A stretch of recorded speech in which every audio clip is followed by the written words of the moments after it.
Vamos a sumergirnos hoy en una historia realmente especial. El propio texto dice que es un cuento para niños de corazón puro y para ancianos de alma sabia. Una definición preciosa, ¿verdad? Se trata del relato de Iamsai, el punto y el círculo danzante.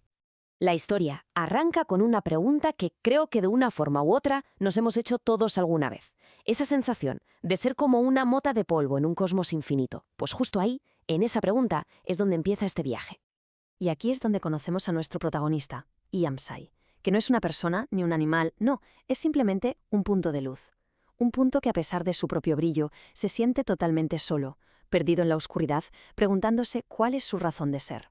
Y con esto empezamos la primera etapa de su viaje. El texto la llama la primera danza y va sobre algo fundamental, la experiencia de sentirse sostenido, arropado.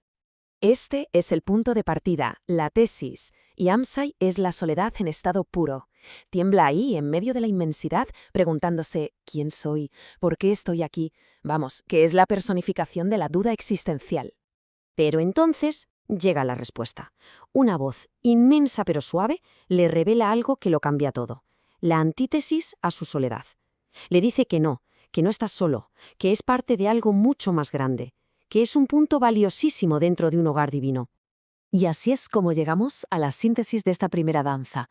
La transformación es increíble. En el momento en que Iamsai se reconoce como parte de este círculo divino, su experiencia da un giro de 180 grados. Pasa de la soledad al amor, de la duda a tener un propósito. Ya no es un punto perdido, ¿qué va? Ahora es un punto amado. Pero el viaje sigue. Y la segunda etapa le da la vuelta por completo a la relación anterior. Se llama la segunda danza, sostener dentro. Pasan los eones, claro, y Iamsai evoluciona. Ya no es solo un punto.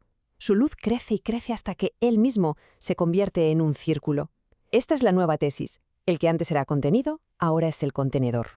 Y entonces llega otra revelación, la antítesis de esta fase. La voz divina le muestra que, justo en el centro de su nuevo ser circular, ahora vive un punto de luz blanquísima, pura. La relación se ha invertido. El círculo divino es ahora un punto dentro de Iamsai. Y aquí se desvela la síntesis de la segunda danza, la reciprocidad. Ser el punto es aprender a recibir, a confiar. Ser el círculo es aprender a dar, a proteger. Es el ritmo de la vida misma, ¿no? Como inhalar y exhalar. Todo esto nos lleva al clímax del aprendizaje de Iamsai, la tercera y última danza, el momento en que las dos experiencias anteriores se integran en una comprensión mucho mayor. Y se nos revela el concepto clave de todo esto, el punto cero. Es un estado del ser que va más allá de la dualidad de ser punto o ser círculo. No es recibir ni dar, es simplemente ser, una conciencia silenciosa que observa desde el centro de todo. Desde ese centro inmóvil, Iamsai se da cuenta de que puede observar cómo, a su alrededor, danzan los círculos de su personalidad, lo que piensa, lo que siente, lo que hace. Esta es la nueva dinámica, un centro que es eterno y una periferia que está en constante cambio. La clave de todo esto es que al operar desde ese punto cero, uno adquiere una especie de maestría sobre la vida. Permite participar en la danza de la existencia, pero sin que te arrastre la corriente. Permite actuar desde un lugar de calma y de libertad total.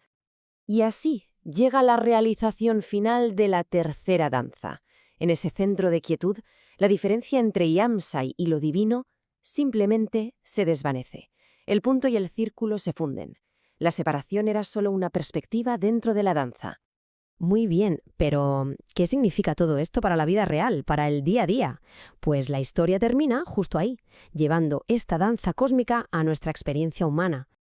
El cuento, fijaos qué bonito, tiene un mensaje para cada etapa de la vida. A los más jóvenes, que se sienten como puntos en un mundo enorme, les recuerda que están protegidos. Y a los mayores, que ya han sido círculos protectores, les recuerda esa luz eterna que llevan dentro. Y nos deja además una práctica muy sencilla pero muy profunda. La propia respiración se convierte en una meditación para vivir esta danza. Al inhalar, uno encarna al punto. Al exhalar, al círculo.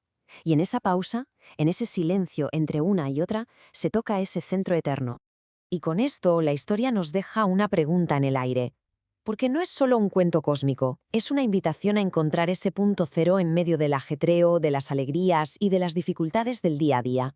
El relato termina con este pasaje, que es una maravilla, y resume poéticamente todo el viaje, una progresión que va de la dualidad a la unidad, donde la danza misma es la expresión de la luz y el amor que lo conecta absolutamente todo, una conclusión potentísima para una historia simple pero inmensamente profunda.